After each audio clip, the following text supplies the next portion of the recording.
Saludos, buenas tardes, bienvenidos. Hoy vamos a hablar de asuntos relacionados con el norte de la isla y lo vamos a hacer con el primer teniente alcalde del municipio de Hería, José Pérez Dorta. Buenas tardes, señor Pérez Dorta, bienvenido. Muy buenas tardes, bien llegado. Bueno, recientemente hemos conocido un nuevo informe del Excelia Abogados, un informe encargado por el Ayuntamiento de Hería, en el que venía a aclarar algunos puntos relacionados con la famosa sentencia o con el famoso pleito o litigio que mantienen ustedes con el Cabildo de Lanzarote a cuenta de la propiedad de la Cueva de los Verdes. Bueno, no es la propiedad porque afortunadamente queda claro ya ha quedado claro por sentencia judicial que la propiedad es del municipio de Hería, pero sí a la hora de solucionar el conflicto, digamos, en su vertiente económica, es decir, cuánto dinero le debe abonar el Cabildo al municipio de Hería por el uso que ha venido haciendo de la Cueva de los Verdes. ¿Le ha llamado a usted la atención algún aspecto en concreto de ese informe? No, generalmente la mayor parte del informe es lo que se esperaba, ¿no? A partir de septiembre, cuando se comunica que es firme la sentencia, pues aparecen una serie de dudas de que, bueno, si es firme la sentencia hay que ejecutarla literalmente, qué validez tiene el convenio en el que habíamos llegado, y lo que viene es aclararnos que la sentencia es firme como consecuencia de ese convenio, porque había una sentencia, luego el Cabildo presenta unos recursos, se admite a trámite y en ese contexto de incertidumbre es en el que se llega a un acuerdo con el Cabildo, ¿no? En septiembre se comunica que la sentencia es firme y entonces lo que quisimos es saber qué pasos tenemos que dar ahora, cuál es el alcance de esa firmeza de la sentencia, si es que el convenio es válido, si es que tenemos que ejecutar literalmente la sentencia, etcétera, ¿no? Y lo que viene a aclarar el convenio, este informe, es hacer todo ese recorrido y nos viene a marcar un poco los pasos que tenemos que dar, y nos marca también aquellos pasos que teníamos que haber dado y por desconocimiento de que tenía que ser así, pues no se dieron, pero que no invalida el convenio en absoluto, que por ejemplo que había que pedir permiso previo al tratarse de unas cantidades pues determinadas, o permisos previos al órgano competente, que en este caso creo que es la Viceconsejería de Presidencia del Gobierno de Canarias, ¿no? Por lo tanto, lo que nos viene es un poco a ir marcando los pasos que tenemos que ir dando, ¿no? Bueno, señor Pérez Dorta, a partir de ahora, ¿qué pasos son los que debe dar el Ayuntamiento de Hería? Y le ruego que me lo explique de una forma que lo entiendan los vecinos del norte que nos puedan estar escuchando, que es realmente lo que perseguimos. Va a darlo, es sencillito, bueno, es sencillito, pero los pasos no hay una sucesión de pasos, porque cada uno va a determinar, o la respuesta que se dé a cada paso va a determinar cuál es la acción siguiente. El primer paso es pedir esa autorización al Gobierno de Canarias, ¿no? Esa autorización que es la que viene a confirmar, porque si tenemos un convenio y como consecuencia de ese convenio ha habido una sentencia firme, pues para bien de validar o invalidar ese convenio, que esa decisión la tomaremos en pleno en su momento, tenemos que tener ese convenio con todas las de la ley, ¿no? O sea, que esté ese convenio definido, porque según el abogado dice, no es de recibo que un convenio lo hayan dejado esté el convenio hecho, como consecuencia de eso se inhabilite un recurso y luego sin haber nada previo inhabilitamos el convenio. Entonces, el primer paso es pedir esa autorización. Una vez que se pide... Perdón, entiendo que es autorización para que el Gobierno de Canarias valide o autorice ese convenio. Sí, el Gobierno de Canarias en ese primer paso no va a validar el convenio, y el convenio en cualquier caso lo validará al final el juzgado de lo contencioso número 5. Vale. Y entonces, una vez que se tiene esa autorización del Gobierno de Canarias, a no ser que sea negativa, que puede ser negativa también, con lo cual simplemente se recurre el convenio y vamos a ejecución de sentencia, pero lo más probable es que pueda ser positiva esa primera comunicación. Luego lo que hay que ir al Tribunal de lo Contencioso número 5 a decir, mira, este acuerdo que nosotros hemos llegado con estas condiciones y nosotros tenemos estas dudas de si esto es dañino para los interesados, si hay que revisarlo, si hay que mejorarlo, si no hay que mejorarlo, si hay que cambiar algunas cosas. A priori yo entiendo que hay algunas cosas que cambiar, cosas que es importante. Por ejemplo, el convenio recoge un plan de inversiones, pero por ningún lado aparece indemnización como consecuencia de la sentencia. El Cabildo invierte un dinero en Hería, pero no aparece como que sea parte de una indemnización. Y tendría que aparecer porque estamos en el contexto de una ejecución de sentencia. Y así pues hay algunas cuestiones que por el momento procesal en el que se hizo no estaban recogidas y que deben recogerse. Hay dos opciones, o bien llegamos, nos sentamos, que es lo que le hemos dicho desde el principio, desde septiembre que apareció esa sentencia al Cabildo, vamos a sentarnos y corregimos esas incertidumbres que tenemos y lo presentamos como ejecutoria.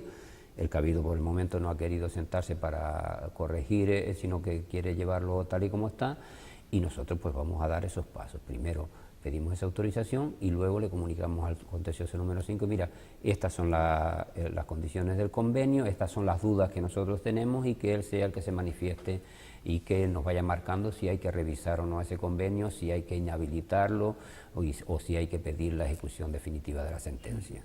Dos cosas más a este respecto, señor Pérez Horta. Supongo que a usted también le ocurrirá que algunos vecinos de Aría le han dicho, yo digo porque a mí me lo han dicho, que el grupo de gobierno de alguna manera lo que está es ganando tiempo, mareando la perdiz y haciéndole un favor al Cabildo, al grupo de gobierno del Cabildo. No, en absoluto. Nosotros desde la fecha que fue a principios de septiembre que vino esa sentencia, nosotros desistimos de cualquier decisión política y le dijimos a nuestro equipo jurídico, que tenemos una jurista y una interventora, digo, ustedes van marcándonos, nosotros ya no les decimos a ustedes lo que tienen que hacer y no tienen que hacer, ustedes nos van marcando los pasos, y cualquier asesoría externa que necesiten, nada más que pedirle la tienen. Pidieron un informe externo y ese informe se les concedió enseguida, y ellos son los que eligen qué abogado entienden que es el adecuado, porque en cada momento procesal hace falta unos especialistas concretos, ¿no? Y entonces son los juristas nuestros los que nos van marcando ya los tiempos. En absoluto es alargar o no alargar. Nosotros tenemos todo el tiempo del mundo si queremos para ejecutar la sentencia. En cualquier caso, a nosotros nos hubiera interesado cuanto antes mejor, porque la legislatura queda un año. O sea, y como comprenderá, yo no sé, no tengo yo ningún interés en hacerle ningún juego a ni presidente del Cabildo ni ningún otro partido. Nosotros estamos en la línea de defender los intereses de Aría, cualquier acuerdo nos ponemos de acuerdo, las dos formaciones la acordamos, y ya digo, en cuanto al proceso de la cueva, es ahora nuestro equipo jurídico los que nos van marcando los pasos que tenemos que seguir. Bien, bien. Bueno, otra cosa que le quería comentar respecto a este asunto, ya para zanjarlo, es el baile de las cifras, en torno al baile de las cifras, porque algunos hablan de que son 20 millones, otros que 18, y por lo que he hablado con usted, esas cifras podrían estar muy lejos de la realidad. Sí, o sea, no se sabe, no está cuantificado a día de hoy exactamente cuánto dinero le correspondería al Ayuntamiento de Aría por esa sentencia. No, hay la sentencia en principio, como estaba en primera instancia, antes de admitirse a trámite los recursos del Cabildo, pues hablaba de devolución de las entradas de las cuevas, de la cueva en concreto. Si nos ceñimos estrictamente a esa devolución, pues no está cuantificado, porque eso tiene que estar todo valorado por los órganos competentes, pero los datos que tenemos estarían como mucho en torno a los 15 millones, una cosa así, porque eso ha tenido unos intereses, ha tenido etcétera, etcétera, pero nunca 18 millones. Pero son cifras que son por poner cifras, o sea, eso tendrá que ser un técnico el que lo cuantifique. En cualquier caso, cuando se llega a un acuerdo, pues se llega a un acuerdo con los datos que teníamos cuantificados, y un acuerdo en el que había un plan de inversiones en torno a los 18 millones, pero es verdad que el compromiso, por eso digo que el convenio hay que revisarlo, porque el compromiso real marcaba unos mínimos que a lo mejor no son los adecuados. Muy bien, bueno. Y hablando de cantidades, como en Aría ya hablamos de eso, de 15, 18 millones, estamos hablando ya de cantidades importantes. Podemos seguir hablando de cantidades importantes, como es, por ejemplo, los 7 millones, o son, por ejemplo, los 7 millones de euros de presupuesto, casi 7 millones, que acaba de aprobar el ayuntamiento norteño. Es un dinero importante, una cantidad suficiente para atender las necesidades actuales del municipio. Es suficiente para mantener el normal funcionamiento del municipio, no para hacer nada extraordinario. Es un dinero que se va fundamentalmente en personal, en en el capítulo 2, que son gastos corrientes, y no queda nada, prácticamente queda 140 y pico mil euros para inversiones, con lo cual son inversiones de pequeño porte que serían para mantenimiento de algunas cosas, algún edificio que haya que remozar o tal. Lo que sí es importante es cómo se gestiona ese dinero, ¿no? Nosotros apostamos, eso sí fue una apuesta política, por bajar la presión fiscal a los vecinos, bajamos el IBI, también bajamos los impuestos sobre construcción, ¿sí? A familias numerosas también le subvencionamos el IBI, por lo tanto eso se traduce en una reducción de la recaudación del municipio, ¿no? Nosotros queremos seguir prestando, si hay menos recaudación y queremos seguir prestando los servicios, los mismos servicios y con la misma calidad, e incluso se pueden mejorar, pues hay dos fórmulas. Una es gestionando, y que son complementarias además, una es gestionando mejor los recursos, por ejemplo, en festejos hemos reducido en 30 y pico mil euros, hemos reducido en los planes de seguridad porque hemos llegado a un acuerdo con el Cabildo para que cubra parte de esos planes de seguridad con el consorcio. Hemos reducido en medio ambiente el dinero que aportábamos a la mejora del palmeral porque llegamos a un acuerdo con el Cabildo para que el Cabildo hiciera una aportación extraordinaria y superior a otros años, con lo cual la inversión en el palmeral va a ser mayor que la del año pasado, y la reducimos en 15.000 euros la aportación que hacía el ayuntamiento. Y bueno, eso es la gestión buena, la gestión que es de prestar los mismos servicios pero con menos coste, ¿no? Y lo hacemos, y luego la otra acción que hay que hacer es pues moverse en las instituciones para suplir esa carencia de fondos para inversiones y la trayendo de otras instituciones. Mira, señor Pérez Horta, de la gestión que se ha llevado a cabo durante esta legislatura en el Ayuntamiento de Aría, ¿con qué medida o con qué acción es la que más orgulloso se muestra usted y cuál es la que le gustaría hacer y no ha podido hacer hasta ahora? Bueno, con la que más me encuentro yo a gusto y todavía no está terminada, está a punto de terminarse una fase y demás, nosotros teníamos una finca en la zona de Las Ares de 100.000 metros cuadrados que estaba en estado de abandono absoluto. Era una finca que tenía un viñedo, tiene un viñedo, ahora ya este año empieza a estar recuperado, tiene árboles frutales y demás, tenía una zona deteriorada como consecuencia de extracción de piedra, pero además tenía una cantidad de valores geológicos porque está atravesada por el tubo volcánico de Malpaís de la Corona, con 2 jameos dentro de la propia finca, etnográficos porque hay muchos elementos, algunos de cuando era zona antes de ser cultivada, que era zona de pastoreo, como hay los oiros, elementos etnográficos de cómo ese paisaje se transformó agrícolamente, y hay elementos naturales, dentro de los jameos hay flora autóctona, fauna también, se desarrolla una serie de faunas propias y endemismos también.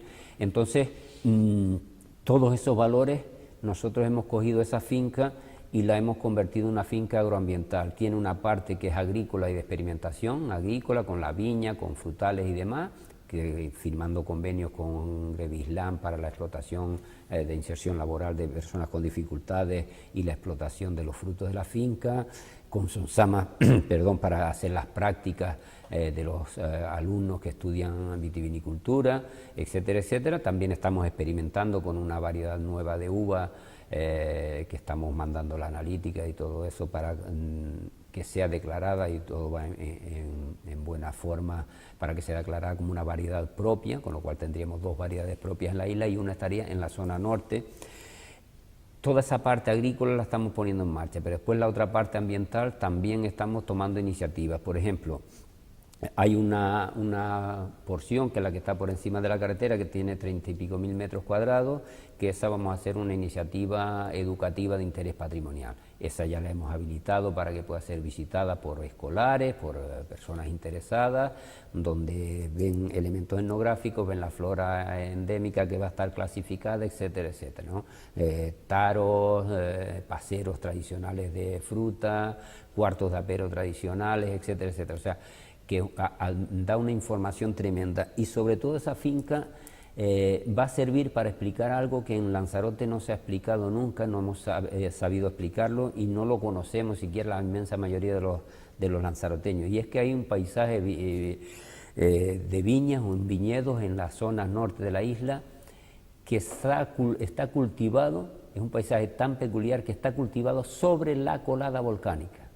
No es sobre ceniza volcánica, se escarba, se busca la tierra fértil, no, sobre colada volcánica, sin tierra fértil. El agricultor desarrolló un paisaje para producir viña, higueras, etcétera, etcétera. Simplemente hacía un huequito, ponía un poquito de tierra donde plantaba el árbol y luego por las grietas del volcán se iba desarrollando ese árbol. En fin, esa finca es una finca potente que va a hablar de flora autóctona, va a hablar de paisaje, va a hablar de etnografía, va a hablar de geología, va a hablar de muchas cosas. Cada vez que vienen ya grupos que han venido de arquitectos que estudian el paisaje, estudiantes de otro tipo de botánica y demás, pues los llevamos a la finca y se quedan maravillados de todo lo que pueden aprender en esa finca. Y la parte que estaba deteriorada como consecuencia de la extracción de piedra, que es en torno a 3.000 metros cuadrados, una parte del 50% lo estamos recuperando con fondos municipales, que va a ser destinada a arbolera tradicional para favorecer la avifauna. Hablamos de higueras, hablamos de morales y demás, las aves que puedan, las arboledas que pueda facilitar fruto para que vivan las aves y puedan anidar, frutos determinados de un porte considerable, y la otra parte, el otro 50%, lo va a recuperar con el proyecto y la Fundación Ecopilas, con el Cabildo Insular de Lanzarote, para recuperación también de la flora autóctona, para que sirva primero de tener ahí catalogada también nuestra flora autóctona, y también que sirva como vivero para a la hora de coger semillas y demás para hacer luego reforestaciones, replantaciones en otras zonas, ¿no? Le faltaba comentarme la cosa que no lo que no lo tiene contento, vamos. No hay nada concreto que no me tenga contento. La inmensa mayoría, hay cosas, por ejemplo, que me pone de los nervios y me irrita enormemente, y es que, por ejemplo, desde el principio de la legislatura di instrucciones de que una obra para mí prioritaria era la biblioteca, y que por distintas causas todavía no está abierta la biblioteca. Se está haciendo obra, se ha mejorado, ahora estamos ya en la parte del falso techo, pero todavía quedó un problema con las instalaciones de ni sé qué. Eso me irrita, o sea, esa lentitud con la que se trabaja en la administración y con la poca facilidad con la que se resuelven algunos problemas, eso sí me irrita, pero yo creo que la inmensa obra o proyectos que tenemos se han iniciado o están en camino. Pues recuperamos, por ejemplo, un edificio que eran las antiguas escuelas de Mague, la hemos recuperado para hacer una escuela de música y folclore, ¿no? Un centro de enseñanzas musicales. Pues en fin, hay un montón de iniciativas que estamos haciendo y otras muchas obras que están en camino, que están adjudicadas ya a las empresas, pero era un municipio que tenía muchas carencias. Fueron unos años, los últimos años, sobre todo yo creo que es más por el pleito que había con el tema de la cueva, pues se desatendió el municipio, no se había hecho ningún plan de reasfalto, con lo cual estaban todas las calles, todas las calles del municipio estaban necesitadas de reasfalto. Ya se ha faltado un porcentaje importante y faltan todavía otras muchas, ¿no? Pues esa parte sí también que me preocupa, que todavía no se haya podido hacer, pero se está avanzando bastante, ¿no? Le quiero preguntar, señor Pérez Horta, por dos cosillas más al menos, bueno, por tres. Una, que follón se armó con el tema de la posible peatonalización de Punta Mujeres, ¿eh? Sí, fue lamentablemente. Quizás sí. el momento más duro desde el punto de vista político que han vivido ustedes en el ayuntamiento, en el grupo de gobierno, ¿no? Sí, bueno, fue porque además se achacan cosas cuando se habla y empezaron a hablar de imposiciones, de dictadura, que quieren hacer esto, y empezaron con una campaña tremenda de difamaciones, en algunos casos de amenazas y demás, cuando lo que se hizo es reunir a los vecinos para explicarles cuál era nuestra intención y escucharlos, ¿no? En esa primera reunión, que yo no estuve porque estaba por otra acción cultural fuera de la isla, pues parece que no se dejó hablar siquiera, había personas muy exaltadas por otros problemas, y no dejaron hablar en esa asamblea, no dejaron ni explicar el proyecto, ni siquiera escuchar a los que estaban en contra y los que estaban a favor, ¿no? Pero bueno, son momentos en los que se crispan las cosas por distintas circunstancias. La realidad es que el proyecto, yo sigo creyendo firmemente en él y creo que hay que ir convenciendo a los vecinos y explicándolo y mejorándolo si es necesario ese proyecto, pero yo creo que ganar esa amabilidad para que la gente, esa zona del muelle de Punta Mujeres, ese paseo estrechito que hay entre las piscinas y el muelle, que están pasando los coches y los niños jugando, saliendo del muelle corriendo, las personas mayores paseando y no caben, tienen que arrimarse al murito cuando va a pasar el coche, pararse. Yo creo que ganar esas zonas para la gente, yo creo que es bueno. Pero evidentemente hay que escuchar a los vecinos, y cuando los vecinos no están de acuerdo, pues hay que recoger, como hicimos, recogimos, lo dejamos para estudiarlo con más detenimiento y para trabajarlo con los vecinos con más detenimiento, nosotros o el equipo que venga. Pero yo creo que el futuro, cualquiera que esté gobernando, sea de la formación que sea, en este momento, en momentos puntuales se pueden aprovechar coyunturas para hacer política, pero yo creo que la formación que quiera que sea en el futuro se va a plantear como la única alternativa para hacer un Punta Mujeres amable, la peatonalización de determinadas zonas, y ese litoral es precioso con las piscinas, se puede sacar un partido tremendo y tendrá que caminar hacia eso. Señor Pérez Horta, también hace unos días se ha originado cierta polémica, al menos yo he tenido conocimiento de ella, por la publicación en Facebook por parte de un miembro de la corporación de un supuesto proyecto que contemplaba la realización de o mejora o cambio de ciertas piscinas naturales en el entorno precisamente de Punta Mujeres. Pero claro, el problema es que las fotos esas que aparecían en Facebook mostraban unas cantidades considerables de hormigón y vamos, se ha armado. Me gustaría que aclarara usted eso. ¿Existe ese proyecto? ¿Lo van ustedes a ejecutar o se trata eso de una broma? No, ni es una broma, fue un error en cualquier caso, un error del concejal que lo publicó, porque lo que se ha hecho es, se encargó a un equipo de Gran Canaria, pues que especialistas en estudios del litoral, que hicieran un estudio del litoral y las posibilidades que tenía el litoral del municipio de Aría, para evitar estar haciendo pues obras concretas sin una coherencia ni demás, ¿no?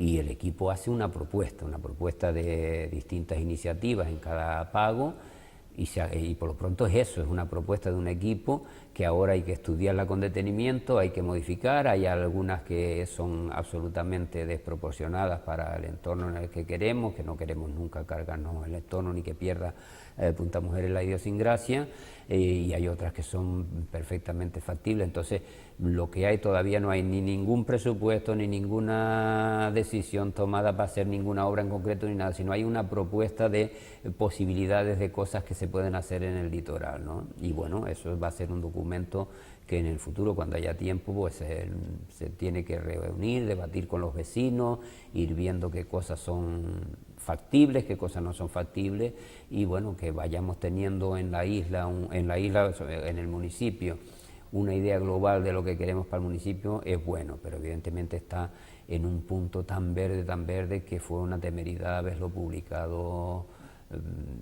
así como una obra que se puede hacer. La intención que dijo el compañero, dice, yo lo que quería hacer es que dar a entender que en Punta Mujeres se puede hacer muchas cosas y tal, pero no que esa obra en concreto se fuera a hacer. Bueno, fue un error haberla publicado, y lógicamente si veníamos caldeados con la parte de la peatonalización y aparece una obra con bastante más cemento del necesario y demás, pues la gente habla y salta, y bueno, y me parece legítimo que lo haga, y bueno que lo haga además para reaccionar y para forzar a que expliquemos en realidad lo que es. Efectivamente, yo lo he comentado no se va a hacer en más de una ocasión. Si la gente habla, quiere decir que la gente del norte es sensible y vela, y vela además mucho por el entorno, por mantener el entorno, cada uno defendiendo sus posiciones, pero que se Sí, ¿no? preocupe, Incluso es cuando positivo. hablábamos de la peatonalización, Por aún eso digo estando que, convencidos de que es necesario que en el futuro esa peatonalización se va a hacer, la hará cualquiera, el que le toque en su momento y cuando la gente lo empiece a demandar.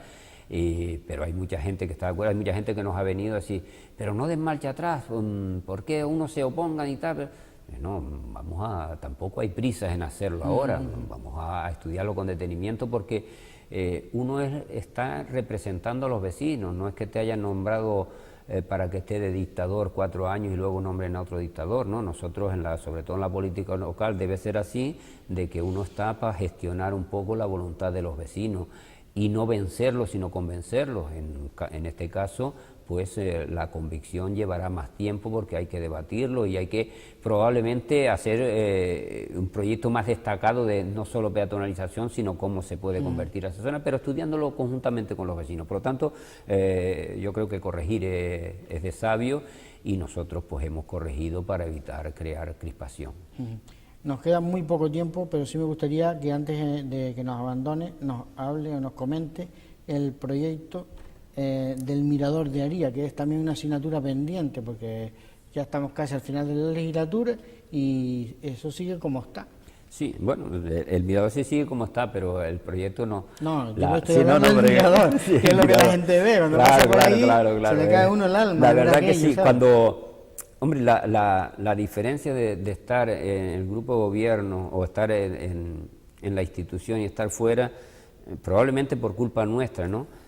Porque hace falta más comunicación con la calle, ¿no? Es que la calle no sabe realmente cómo van las cosas y si nosotros estamos en el día a día y no somos capaces de irle explicando, pues la gente ve que las cosas están como el mismo estado. En el caso del Mirador de Aría o en el caso de la plataforma del puentito de Arrieta, pues la gente ve que sigue como Yo estaba, pensaba ¿no? que ya este verano estaría solucionado eso. Pues ¿no? bueno, en el caso del puente de Arrieta tiene todos los permisos ya, hay está el presupuesto para hacerlo, están todos los permisos, está el proyecto hecho y entonces está pendiente que salga a licitación pública de la pasarela. Y en el caso de Mirador está muchísimo más avanzado porque ya está adjudicada la obra y todo. O sea, simplemente está pendiente de que la empresa pues vaya con el ayuntamiento a hacer el retranqueo y todas esas cosas que hay que hacer y empezar a trabajar. ¿Y cuántos meses estará más o menos? No lo sé, no tengo la fecha de lo que ¿Tienen tiene ustedes previsto, ya pero una idea de lo que se va a hacer allí? O sea, sí, ¿a qué se va a destinar? Sí, en principio la idea que se tiene, nosotros estamos trabajando en poner Aría un foco de patrimonio y de cultura importante, ¿no? Estamos que va en camino un centro de interpretación en Órsola, fundamentalmente basado en el yacimiento paleontológico, que es el primero de toda Canarias. Cuando no existía Canarias, ya aquí en Lanzarote había una isla con aves del tamaño de un avestruz, y estamos haciendo ese centro de interpretación, estamos poniendo en valor y para visitas también esa finca agroambiental. Y el mirador, tenemos Aría, que tiene unos valores patrimoniales desde el punto de vista arquitectónico y del paisaje, con el palmeral fusionado con la arquitectura, que entendemos que es un punto de interés importante. Y el mirador de Aría va a ser como esa especie de centro de interpretación del municipio, donde van a haber unos paneles donde se informe de toda esa oferta que hay en Aría, un centro de información, pero además un centro agradable donde la gente puede ir, tomarse un cafecito, ya, porque van a haber como 2 pasarelas, una con vistas al barranco de Temisa y otra con vistas, o al valle de Temisa y otra con vistas al valle de Aría, que va a ser un sitio tremendamente agradable, va a recuperarse como mirador, pero además va a tener toda esa información que el visitante que venga por la zona norte de la isla vea todo lo que puede hacer en Aría, que en Aría puede estarse 1 o 2 días viendo cosas nuevas las 24 horas o las 48 horas del siglo. Bueno, y ya que estamos, voy a aprovechar hasta el último minuto, me gustaría saber qué vamos a hacer en la casa del cura, a qué la vamos a utilizar, ya que el Cabildo la ha adquirido para el ayuntamiento. Ahora, ¿a qué la vamos a dedicar? Bueno, si finalmente queda en el ayuntamiento y todo eso, y parece que sí. Entonces, ahí la Casa del Cura tiene muchas posibilidades. Una es las zonas que eran de comedores del antiguo restaurante, los que estuvieron alguna vez lo saben, son 2 salas enormes, de grandes dimensiones. En la planta alta, pues un poco para hacernos una idea, tuvimos en un acto que hicimos de agroalimentación, a 200 personas atendiendo a unas charlas y con las mesas preparadas en la otra parte de esa misma planta para comer esas 200 personas. O sea que tienen dos espacios enormes que son multifuncionales para exposiciones, para charlas, conferencias, congresos, etcétera, etcétera, etcétera. Después, la parte que correspondía a las cocinas va a ser destinada a la bodega experimental municipal, que está muy ligada a esa finca experimental de los Lajares, y después la parte antigua de la vivienda, la parte noble, la parte que tiene más interés patrimonial, esa va a dedicarse a parte museística. Hablamos, por ejemplo, Museo de la Palmera o Museo Etnográfico, va una parte museística ahí.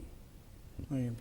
Pues nada, señor Pérez Horta, muchas gracias por habernos acompañado, por hacernos este repaso desde la óptica, desde su óptica de la situación del norte, y ya nos veremos.